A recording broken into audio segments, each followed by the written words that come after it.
जी, तो ये है as level economics lesson 4।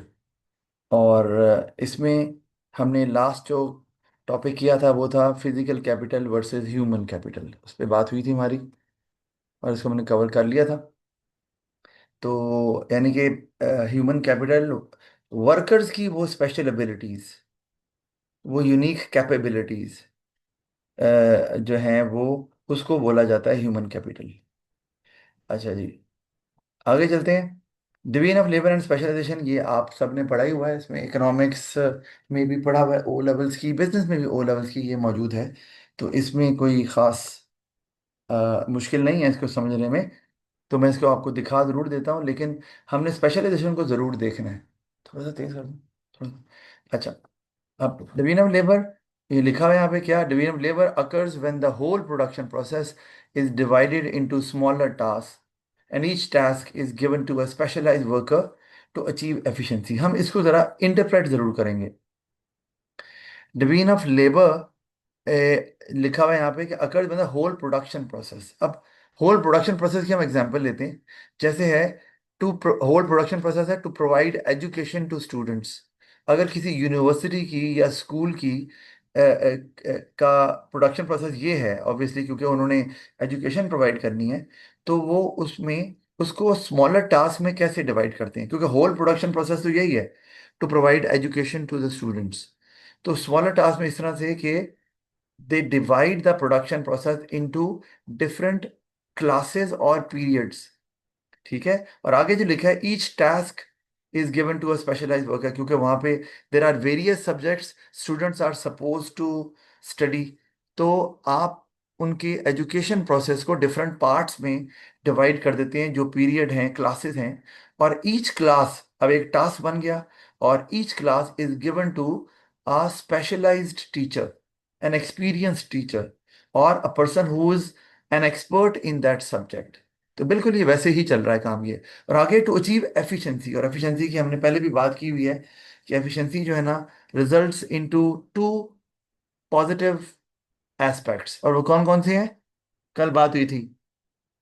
Space कम और प्रॉफिट प्रॉफिट कम क्यों होगा, ज्यादा। मतलब वो तो रिजल्ट होगा, क्यों जी बताएं, वो बता सकता है जल्दी एफिशिएंसी से। टाइम से। जी, ये अभी मुझे बताया है कि एफिशिएंसी से टाइम कम कंज्यूम होगा, और ऑब्वियसली वेस्टेज कम होगी तो कॉस्ट भी कम हो जाएगी। ये जरूरी है, लाजमी है एफिशिएंसी के लिए। If you are efficient, you are able to consume less time to produce more output. तो एक ही वर्कर ज्यादा चीजें बना पाएगा, आपको दो वर्कर रखने की जरूरत नहीं पड़ेगी। जैसे एक टीचर है, वो एक एक्सपीरियंस टीचर है, स्पेशलाइज्ड है, so that teacher can handle 50 students in the class, can manage all of them together. कोई इनएक्सपीरियंस्ड है तो वो शायद 20 बच्चे भी सही से कंट्रोल या हैंडल ना कर सके ना। तो वो उसमें फिर सिलेबस कवर नहीं हो रहा, ज़्यादा टाइम लग रहा है ऑफ कोर्स। तो और वो फिर इनएफिशिएंसी हो गई, आपको फिर 20 हैं अगर स्टूडेंट्स हैं तो एक टीचर और हायर करना पड़ गया जो 20 और बच्चों को पढ़ाएगा, तो obviously it will increase the cost, क्योंकि वो टीचर इनएफिशिएंट है, अगर हम इस तरह से इसको लें तो। अच्छा, इसी तरह आप किसी हॉस्पिटल को ले सकते हैं। तो the main production process of a hospital is to provide medical services to people who come for some kind of treatment, और they have some health issues.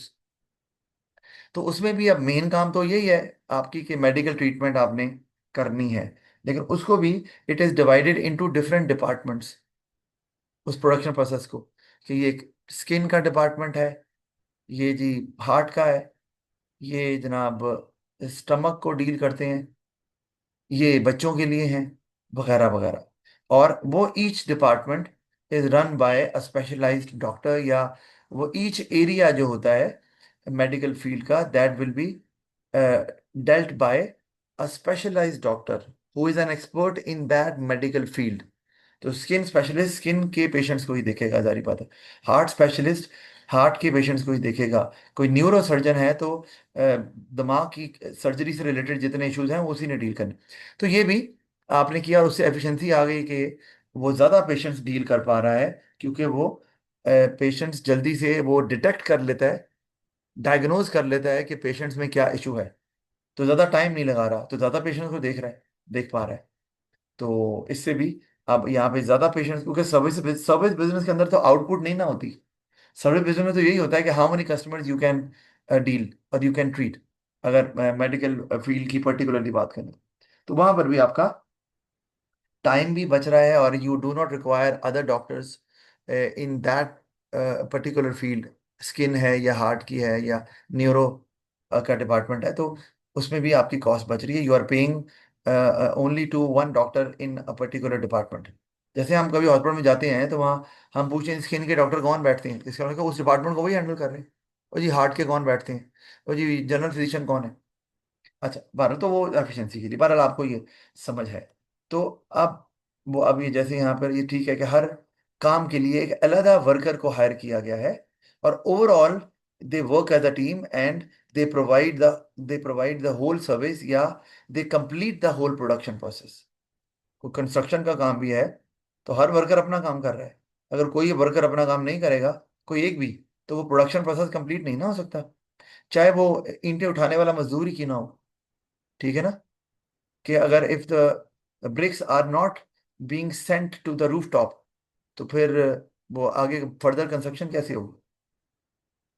तो वो हर कोई अपना अपना काम कर रहा है। अच्छा, अब आगे स्पेशलाइजेशन और डिवीजन ऑफ लेबर में क्या फर्क है, इसको थोड़ा सा देख लें। स्पेशलाइजेशन तीन तरह की होती है। स्पेशलाइजेशन एट इंडिविजुअल लेवल, इसको डिवीजन ऑफ लेबर भी बोलते हैं। जारी बात है कि आपने एक पर्टिकुलर टास्क में, पर्टिकुलर फील्ड में आपने, आप एक्सपीरियंस्ड हैं, आप एक्सपर्ट हैं, और आप उसी काम को बार बार करते हैं, रेपिटेशन हो रही है।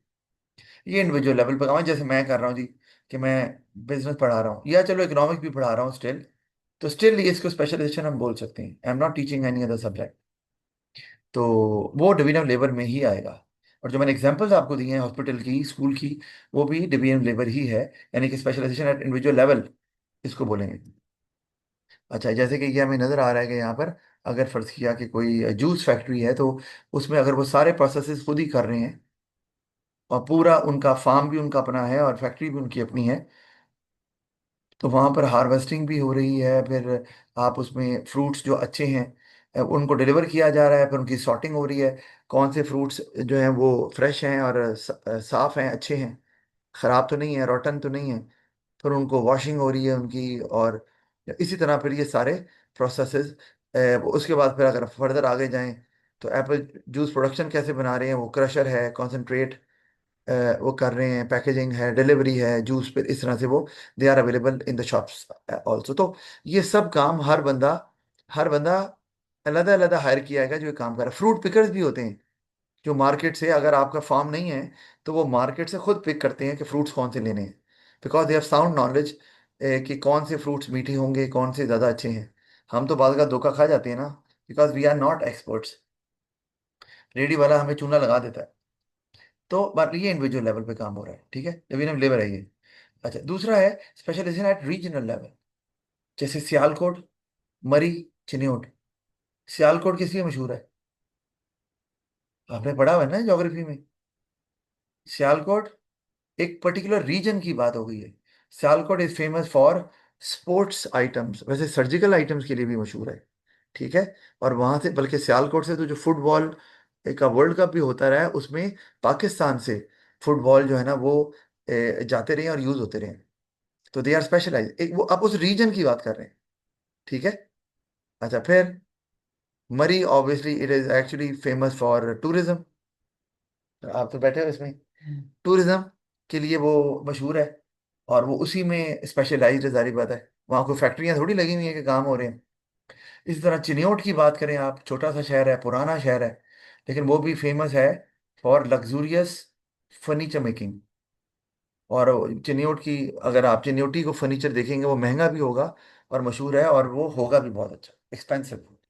तो यहाँ पर क्या हो रहा है, रीजन स्पेशलाइज कर रहे हैं। अब मतलब ये कि एक पर्टिकुलर रीजन ने एक चीज को बनाने का काम शुरू कर दिया, और वो वही काम करते जा रहे हैं। अब उसमें डिवीजन ऑफ लेबर है कि नहीं पता नहीं, लेकिन वो रीजन, वो पर्टिकुलर एरिया सिर्फ वही चीजें बनाता है। मुमकिन है वहां पे स्पेशलाइजेशन एट इंडिविजुअल लेवल भी हो, लेकिन जरूरी नहीं है। लेकिन रीजनल लेवल स्पेशलाइजेशन ये है। अच्छा, इसी तरह से हम अगर बात करते हैं, एक और नेक्स्ट लेवल आ गया स्पेशलाइजेशन एट इंटरनेशनल लेवल। अब इंटरनेशनल का मतलब क्या है कि एक पर्टिकुलर कंट्री, आप रीजनल लेवल से ऊपर चले गए, पर्टिकुलर कंट्री कुछ एक या एक से ज्यादा चीजों को बनाने में एक्सपर्ट है, और वो अपने रिसोर्सेज को उसी पर्पस के लिए इस्तेमाल कर रहा है। जैसे रीजनल लेवल पे अगर स्पेशलाइजेशन है, तो उस रीजन में majority of the resources are being utilised for the production of that particular good और सर्विस। इसी तरह कंट्री लेवल पे भी कंट्री अपनी ज्यादा रिसोर्सेज को एक या दो चीजों को बनाने में इस्तेमाल कर रहा है। अब पाकिस्तान किस लिए मशहूर है? हम जैसे राइस है, तो एक्सपोर्ट क्वालिटी राइस जो है वो प्रोड्यूस होता है पाकिस्तान में, और पाकिस्तान जो है ये एक्सपोर्ट भी करता है राइस को। और भी है, कॉटन भी हम कह सकते हैं, मैंगोज भी हैं। बहरहाल मैंने एक एग्जांपल ली हुई है यहाँ पर। मतलब आप स्पेशलाइजेशन एक से ज़्यादा चीज़ों में भी कर सकते हैं, लेकिन बहुत ज़्यादा चीज़ों में नहीं कर सकते। फिर स्पेशलाइजेशन किस चीज़ की हुई? फिर जापान तो आपको पता है फेमस फॉर टेक्नोलॉजी, तो उससे आगे तो कोई भी नहीं है अगर हम देखें तो। वो उसमें स्पेशलाइज्ड है।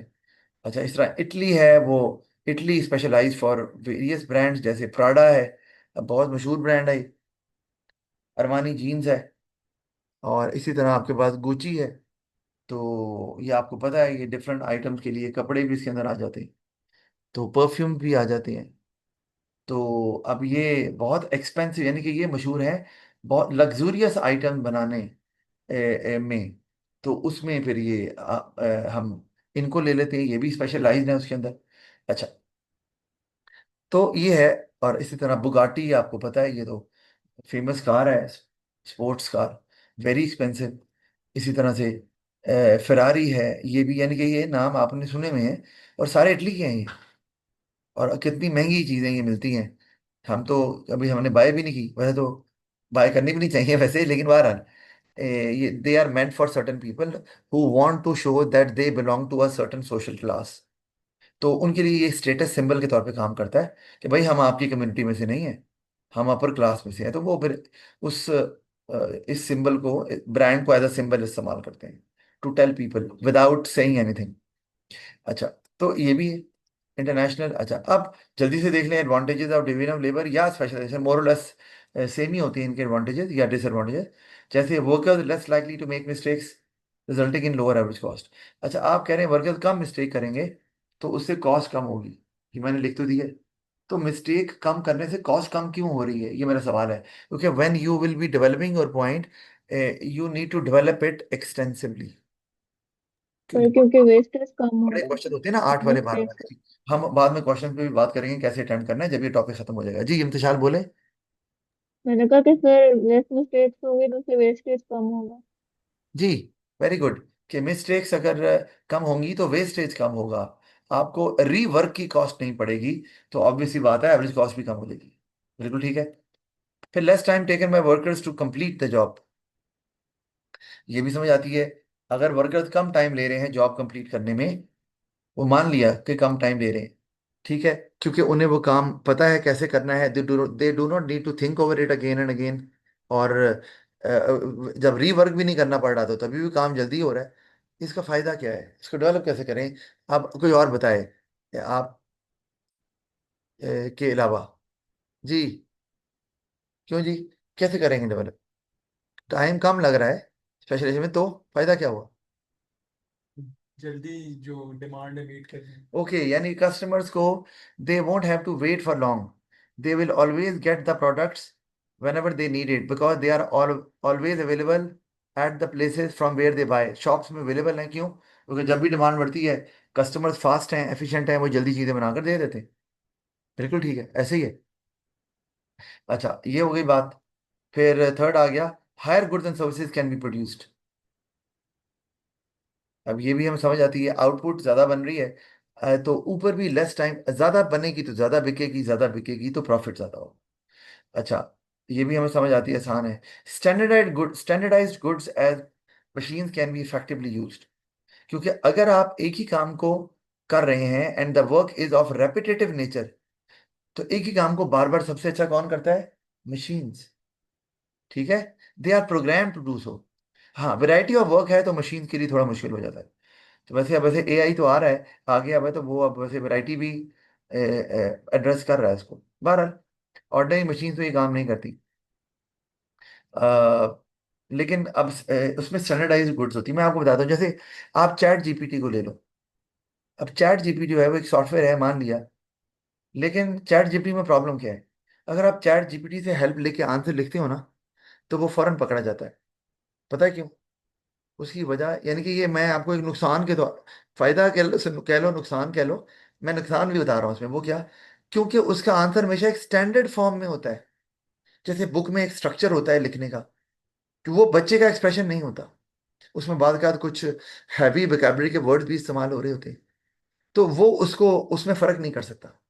नॉर्मली मुश्किल हो जाता है उसको, फिर आपको या तो प्रोग्राम करने की जरूरत है, जिससे पता चल जाता है कि ये बच्चे का आंसर ही नहीं। मैं तो पकड़ लेता हूँ। तो यहाँ पर भी ये कि स्टैंडर्डाइज गुड्स, सारे गुड्स की क्वालिटी एक जैसी होगी। अगर मशीन्स काम कर रही हैं, क्योंकि रेपरेटिव वर्क में मशीन से अच्छा कोई नहीं करता, तो स्टैंडर्डाइज गुड्स का मतलब ये नहीं होता टॉप क्वालिटी। मतलब जो भी क्वालिटी आप ऑफर कर रहे हैं गुड्स में, वो हमेशा सेम रहती है। तो it gives a very good impression to the customers people, कि यार इनसे जब भी बाय करते हैं ना, हमेशा यार क्वालिटी वही होती है। कि इनकी फिनिशिंग देख लो, ओवरऑल इनका क्या कहते हैं, आउटलुक आउटलुक देख लो प्रोडक्ट की, तो वो हमेशा एक जैसी रहती है। तो ये इंप्रेशन तो अच्छा पड़ता है। अच्छा, ये जो पॉइंट नंबर 2 और 3 है ना, इन दोनों में अगर हम थोड़ा फर्क करें, तो अगर लेस टाइम आप ले रहे हैं वर्कर्स काम करने में, तो कॉस्ट हमने ऊपर चूंकि लिख दिया है, ठीक है। दोनों में फर्क ये है कि लेस टाइम अगर ले रहे हैं तो आप टाइम पर पूरा कर रहे हैं वर्क कस्टमर्स की डिमांड को, चलो वो इस कैटेगरी में आएगा, आप डेवलप कर लेंगे। तीसरे पॉइंट में आप कह रहे हैं आप प्रोडक्शन ज्यादा करेंगे, तो सेल्स के चांसेस भी फिर आपके ज्यादा हैं। उसको और प्रोडक्शन ज्यादा अगर आप कर रहे हैं, तो फिर आप उसमें कुछ एडवांटेजेस हासिल कर सकते हैं हायर प्रोडक्शन करने के। और वो क्या होते हैं, क्या बोलते हैं उन्हें? और आप ज्यादा एक्सपोर्ट कर सकते हैं, सब डोमेस्टिक डिमांड पूरी हो जाएगी तो बाकी जो बच के बाद एक्सपोर्ट डोमेस्टिक कर लें। डोमेस्टिक डिमांड जो पूरी होगी वो तो आप पॉइंट नंबर 2 में कवर करेंगे ना। पॉइंट नंबर 3 में जब आप higher goods and services produce कर पा रहे हैं, तो तो मैंने उसका, कहा जब डोमेस्टिक डिमांड पूरी हो जाएगी तो अगर आप higher goods and services produce कर रहे हैं तो आप उसको एक्सपोर्ट कर। अगर डोमेस्टिक डिमांड पूरी हो जाएगी और आप ज्यादा गुड्स बना रहे हैं, तो आप उसको एक्सपोर्ट कर सकते हैं दूसरी कंट्रीज में। एक्सपोर्ट कर सकते हैं। अच्छा, ओके, ऑल राइट, एक्सपोर्ट कर सकते हैं, बात आकी ठीक है। कंट्री के पॉइंट ऑफ व्यू से देखें, बिल्कुल ठीक है। तो कंट्री के पॉइंट ऑफ व्यू से भी बात हो सकती है। वैसे अभी तो माइक्रो ही हम पढ़े, तो हम एक फर्म की बात ही कर सकते हैं।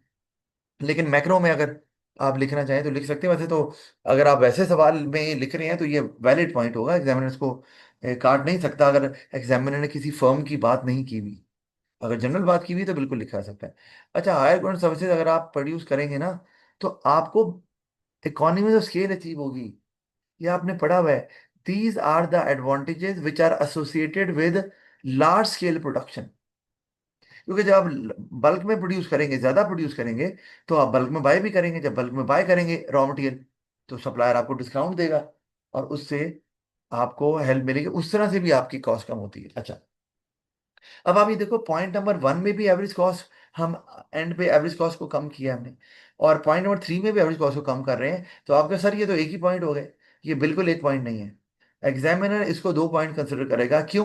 क्योंकि दोनों की डेवलपमेंट डिफरेंट है, दोनों के पाथवेज डिफरेंट है। यानी कि आपके पास, मैं हमेशा बच्चों को बताता हूँ, आपने यहाँ से डिफेंस जाना है, तो डिफेंस जाने के 4 रास्ते हैं। पहुंचना आपने डिफेंस ही है। तो ये 4 रास्ते अलग अलग ही कंसिडर किए जाएंगे ना। डेस्टिनी बेशक सेम हो। तो इसी तरह पॉइंट लिखते हुए भी, अगर आप एंड एक पॉइंट पर कर रहे हैं, आपकी डेस्टिनी सेम हो गई है, तो कोई फर्क नहीं पड़ता, उसकी डेवलपमेंट डिफरेंट होनी चाहिए। तो both points will be considered as 2 different points. अच्छा जी, आगे हम चलते हैं। ये बात हो गई। अब आप डिसएडवांटेज की तरफ चलें, तो उसमें workers get bored by doing the same job again and again. ये आपको समझ आती है। और बोर तो हो गए, तो बोर होने से होगा क्या? अहमद, आप भी बता दो कुछ।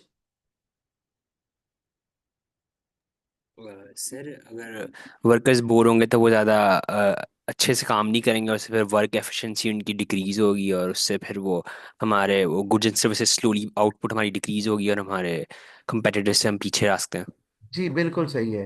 बिल्कुल आपने सही बताया है कि आपने, और अच्छी डेवलपमेंट भी कर दी आपने, एनालिसिस अच्छा किया है कि उससे उनका फोकस, वो दे वुड लूज फोकस। तो जारी बात है फिर क्वालिटी पे भी इम्पैक्ट आएगा, एफिशिएंसी भी लो होगी। तो आप उसको हायर कॉस्ट से जोड़ सकते हैं, प्रॉफिट से भी जोड़ सकते हैं। अच्छा, और एक बात मैंने कहनी थी अहमद, आपने ना अपना जो आंसर स्क्रिप्ट अगर आपने बिजनेस स्टडीज की ले ली है तो मुझे ज़रूर शेयर करनी है आपने। सर अभी नहीं ली। ओके, प्लीज़ ले लें और मुझे शेयर कर दीजिए। अच्छा जी। जी सर। आगे चलते हैं जी। Workers can not see the final product and feel satisfied. ये भी समझ आ रही, क्योंकि अब इसका मतलब क्या है? मतलब ये कि वर्कर, चूंकि अगर स्पेशलाइजेशन हुई हुई है तो हर वर्कर एक स्टेज पे काम कर रहा है। तो a worker which is working at the back end of the production process, या वो उसकी फर्स्ट या सेकंड स्टेज है, तो उसको तो कभी नहीं पता चलेगा कि मेरी कंट्रीब्यूशन उस फाइनल प्रोडक्ट में जब क्या रही और वो कैसा लग रहा है। वो जो एंड पे फाइनल प्रोडक्ट बना रहा है वो उसको नजर आ रही है। ये बिल्कुल वैसे ही है जैसे अगर कोई बच्चा जो है वो प्राइमरी के बच्चों को पढ़ा रहा है या नर्सरी के बच्चों को पढ़ा रहा है, और उसके बाद बच्चा ओ लेवल में चले जाता है, तो एक्चुअली जो एक्सटर्नल एग्जामिनेशन है वो तो ओ लेवल में होता है। तो ओ लेवल में बच्चा जो है वो पढ़ के क्या ग्रेड लेता है, और वो कौन पढ़ा रहा है वो उनको पता ही नहीं। उनको जो, और उनका तो प्रोडक्ट सामने नहीं आ रहा, वो क्रेडिट भी कौन लेके जाएगा? जो फाइनल स्टेज पर मौजूद है, जिसने फिनिश किया। तो वो सेटिस्फेक्शन नहीं मिल रही, क्योंकि वो जब कंट्रीब्यूट कर रहे हैं प्रोडक्शन प्रोसेस में, तो उनको कंट्रीब्यूट करने के बाद फाइनल प्रोडक्ट नजर थोड़ी आ रहा है, क्योंकि वो स्टेज पे काम कर रहे हैं। Such is the nature of their work कि वो फ्रंट एंड पे आके प्रोडक्ट को देख नहीं सकते। तो उससे उतनी मोटिवेशन नहीं मिलती, सेटिस्फैक्शन उतनी नहीं आती आपकी। तो worker might not stay motivated, और वही कि उससे फिर वर्कर शायद उतनी एफिशिएंसी से they might not be able to stay focused. तो ये हो सकता है, ये भी तकरीबन मोरलेस एंड एक जैसे ही हो रहा है, लेकिन डेवलपमेंट डिफरेंट है, तो will be considered as a separate point by the examiner. फिर absence of one worker can affect the whole production process.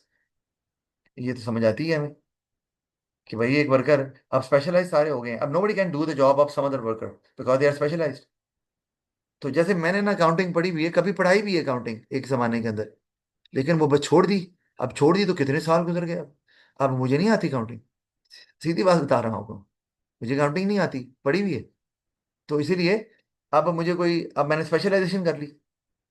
पहले वैरायटी ऑफ सब्जेक्ट पढ़ाता था, अब कर ली, तो अब मैं अकाउंटिंग का टीचर नहीं होगा तो मैं नहीं पढ़ाता। तो ये सेम है the case with production process as well. तो अगर कोई वर्कर जो है वो एब्सेंट हो गया है, तो वो होल प्रोडक्शन प्रोसेस रुक जाएगा या वो कंप्लीट नहीं हो पाएगा, क्योंकि nobody else can do the same job. उन्हें आता ही नहीं अब। तो ये प्रॉब्लम है आपके पास। तो उसके लिए जारी होता है आप फिर कोई बैकअप में वर्कर रखते हैं उस जैसा, कि अगर वो नहीं आएगा इन केस, तो you can hire similar sort of worker having the similar specialisation, तो वो फिर हो सकता है। अच्छा, फिर workers become unemployed if a certain skill is no longer required due to technological change. मतलब ये कि आप स्पेशलाइज्ड हैं, मैं एग्जांपल आपको देता हूँ। You work in a car manufacturing plant, and that car actually makes cars with combustion engine, ठीक है? And your job is on the engine side. आप इंजन पे काम करते हैं, जो कम्बस्शन इंजन है, मतलब जिसमें स्पार्क होता है ना, हम बोलते हैं इंटरनल कम्बस्शन इंजन। तो आइस भी बोलते हैं उसको, जो गाड़ियां हमारी पहले रही हैं, बल्कि अभी भी हैं, धुआं भी छोड़ती हैं इंजन वाली। तो वो वहाँ काम करता था। अब ये हुआ कि टेक्नोलॉजी चेंज हुई, अब वो आप हाइब्रिड की तरफ आ गए, या आप ईवीज की तरफ आ गए, इलेक्ट्रिकल व्हीकल की तरफ। तो now demand for ICE cars is no longer there. जब टाइम आ गया ऐसा, तो फिर, और जब उनकी कार की जरूरत नहीं है तो फिर इंजन की भी जरूरत नहीं है। जब इंजन की जरूरत नहीं है तो इंजन बनाने वाले वर्कर्स की भी जरूरत नहीं है। तो वो वर्कर तो फारे हो गए। अब they won't get a job anywhere else. एक तरीका है कि ऐसी जगह चले जाएं जहां पर स्टिल वो कार्स बन रही हैं, फिर तो ठीक है। और अगर ओवरऑल वो अब नहीं बन रही, तो फिर आप कोई और काम कर ही नहीं सकते, क्योंकि आपको और कोई स्किल आती ही नहीं है।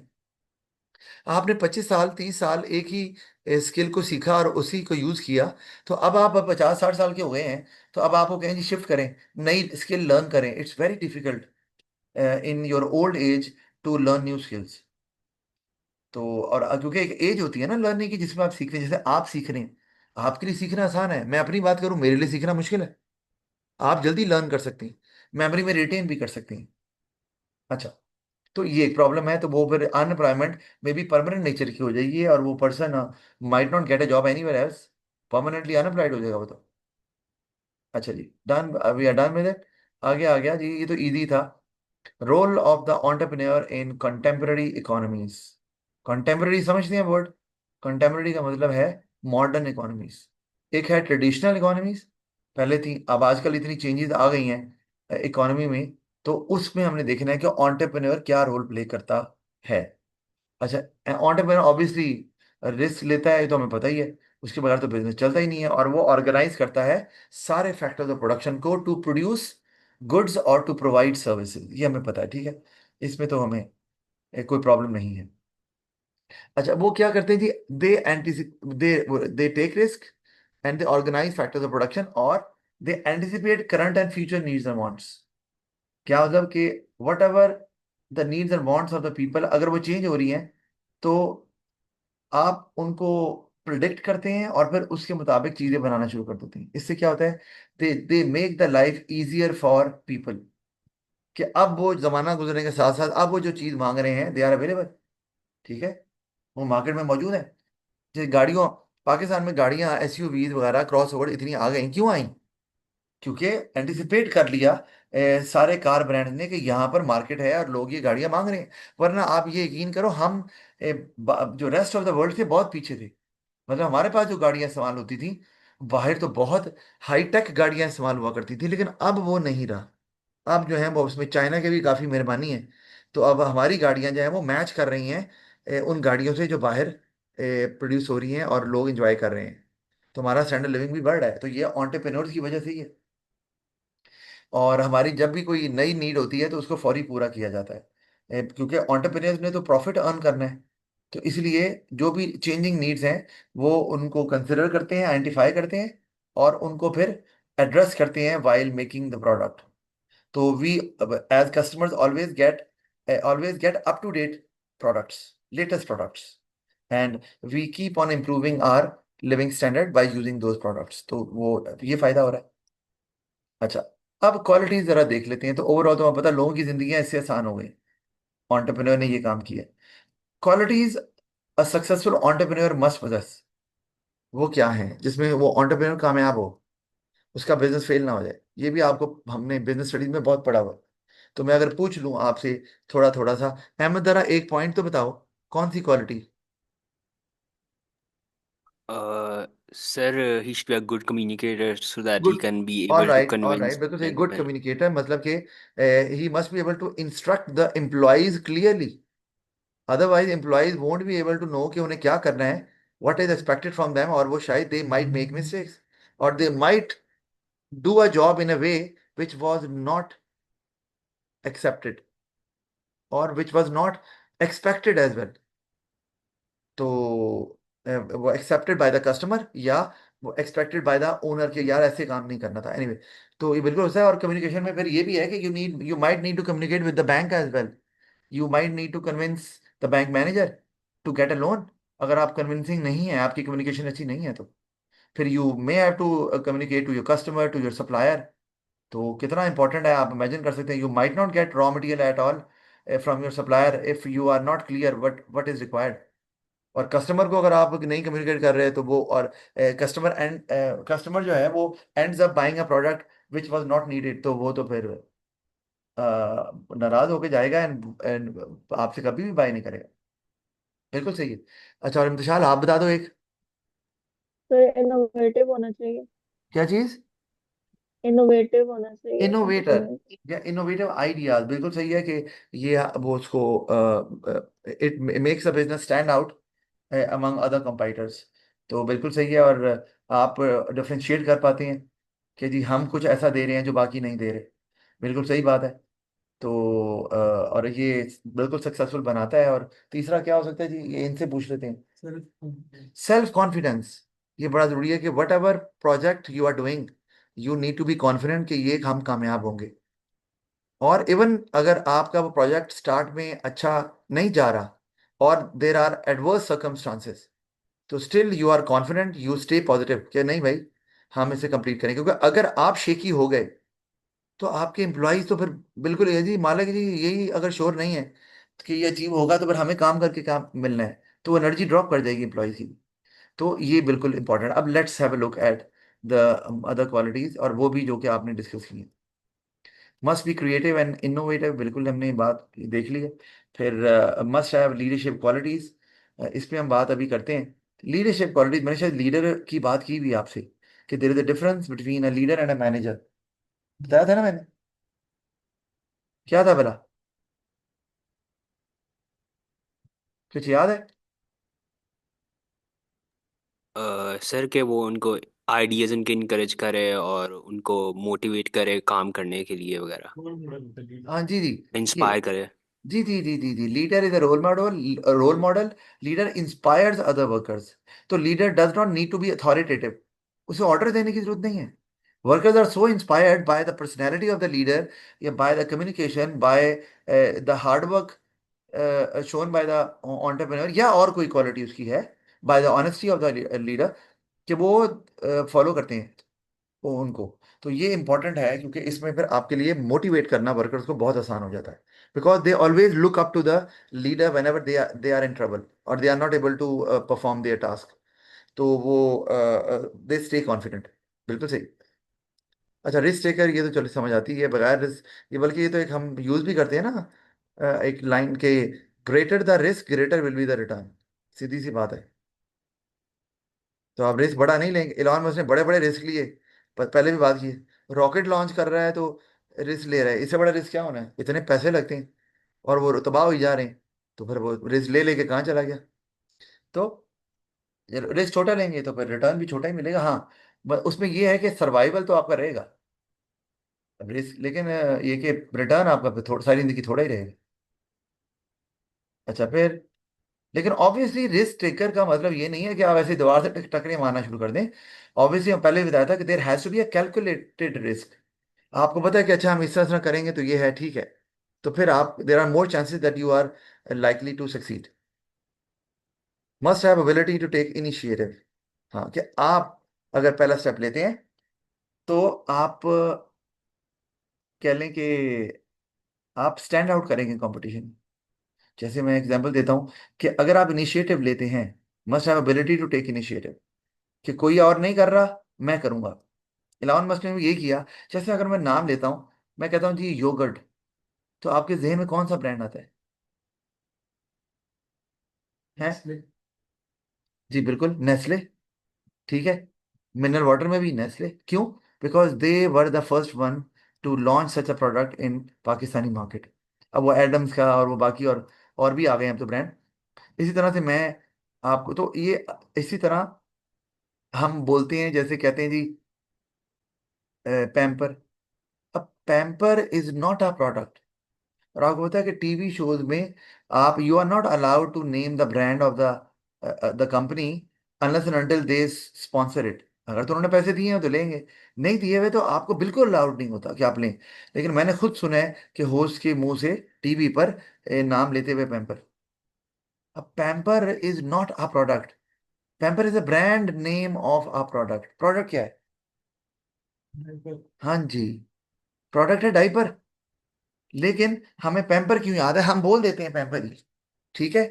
चाहे हम लेने कोई भी जा रहे हो, कैन बेबे लेने जा रहे हो या कोई सॉफ्ट पैड लेने जा रहे हैं, जो भी है, हम यही बोलते क्यों?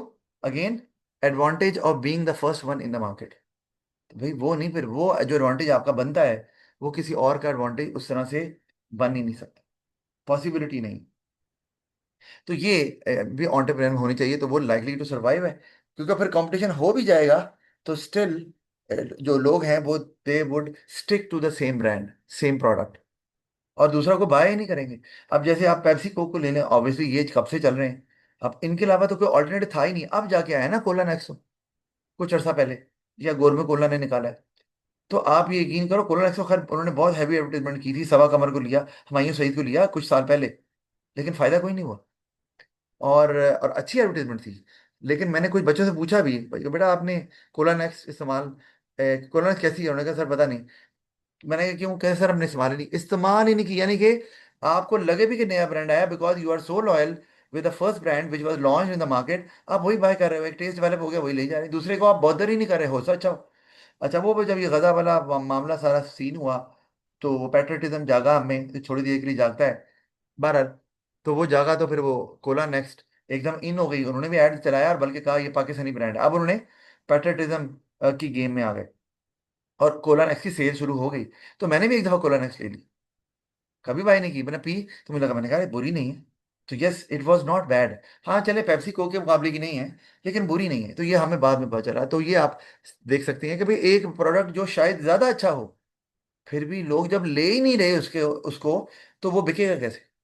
और लोगों को पता क्या चलेगा ज्यादा अच्छा है। तो ये है एडवांटेज आपका, being the first one in the market. Market जब आप इनिशिएटिव लेते हैं तो ये होता है आपका मामला। अच्छा जी, और इसी तरह से हम आगे चलते हैं। तो मस्ट बी ऑप्टिमिस्टिक, वही कहा था कि ऑप्टिमिस्टिक क्या होता है? Remain positive even in adverse circumstances. ठीक है, प्रॉब्लमेटिक चल रहा है मामला सारा, लेकिन आप ऑप्टिमिस्टिक है कि the time will come when we will get out of that situation and you keep striving for it. ये नहीं कि हाथ पे हाथ धर के बैठ के, लगे रहेंगे और इवेंचुअली आप उस, जैसे कोविड 19 आया तो कई लोगों ने हाथ उठा दिए and they close down their businesses, और वो आज तक खुले नहीं वापस दोबारा, खुले ही नहीं। और वो बिजनेसेस जो स्ट्रगल करते रहे, स्ट्राइव करते रहे, कोई बात नहीं यार, सर्वाइवल मोड में आ जाते हैं, बिजनेस बंद नहीं करना, तो वो आज ज्यादातर, जब वो आज आप वो ऊपर निकल गए क्योंकि कंपटीशन कम हो गया ना मार्केट में, वो सरवाइव कर गए। तो ऑप्टिमिस्टिक रहने का ये फायदा होता है, क्योंकि अप्स एंड डाउन तो चलते ही रहते हैं। ये नहीं हो सकता कि कोई बिजनेस है वो हमेशा ऊपर की तरफ ही जा रहा है और कभी भी उसको कोई भी डिफिकल्ट टाइम फेस नहीं करना पड़ेगा, तो ये नहीं होता एक्चुअली। अच्छा, फिर able to anticipate changes in the market. हाँ, और अच्छा जो है वो एंटरप्रेन्योर वही है जो कि फ्यूचर को प्रिडिक्ट कर लेता है कि हमें क्या चेंज, क्योंकि आपको you need to bring that change beforehand ना। ये थोड़ी है कि चेंज आ गया अब आप करेंगे। जैसे मैं एग्जांपल देता हूँ कि आप देखो ईवी जो इलेक्ट्रिकल व्हीकल्स हैं वो अब मुख्तलिफ ब्रांड्स लॉन्च करी जा रहे हैं, मुख्तलिफ कार मैन्युफैक्चर लॉन्च कर रहे हैं, ले नहीं रहे लोग। बहुत कम ईवी जो है ना वो आपको मार्केट में नजर आएंगे। ये चंगान वालों की ईवी मैंने देखी है एक दो दफा, ज्यादा नहीं। वो एटो 3 मैंने देखी है, वो आ गई। तो अब लेकिन बहुत कम। क्यों? अब वो जब बिक नहीं रही तो बना क्यों नहीं? वो बनाई क्यों है? वो इसीलिए उन्हें नजर आ रहा है कि in the future EV is going to dominate the car market. चले पाकिस्तान में थोड़ा स्लो होगा, बाहर तो बड़ा फास्ट चल रहा है ये। पाकिस्तान में 5 7 मैक्सिमम 10 साल लगा लो, तो उसके बाद ये होना है। तो इसीलिए उन्होंने पहले से ही इलेक्ट्रिकल व्हीकल निकालना शुरू कर दी, एंटिसिपेट किया ना, कि भाई ताकि लोगों के जहन में आ जाए कि भाई yes, this is there is a brand who manufactures EVs. ये ना हो कि जब आया, जब बिल्कुल मार्केट से वाइप आउट हो गई आइस गाड़ियां, इंटरनल कम्बस्शन इंजन वाली, आप तब बनाना शुरू किए, तो उस वक्त तो आपका आप कहेंगे ये कौन सा ब्रांड, इस ब्रांड ने तो कभी बनाई नहीं गाड़ी। ठीक है, तो people will be hesitant to buy your product. तो एंटिसिपेट करके आपको पहले से ही वो इन हो जाना है इस मार्केट में। और एंटिसिपेशन करके आप तो बाद का तो 5 5 7 7 8 8 10 10 साल पहले ही आप उस प्रोडक्ट की डेवलपमेंट शुरू कर देते हैं कि हमने ये बनानी है, उस पर वर्किंग शुरू कर देते हैं। तो this is how you remain successful for a longer time period. और अगर मुश्किल वक्त आता भी है तो डाउनफॉल आता है, लेकिन उसमें ये नौबत नहीं आती कि आपको बिजनेस क्लोज डाउन करना पड़ जाए। अच्छा जी, आगे हम देखें तो आगे हमारे पास ये resource allocation and market economic system है। We'll talk about it in the next class. अभी हम ऐसे 5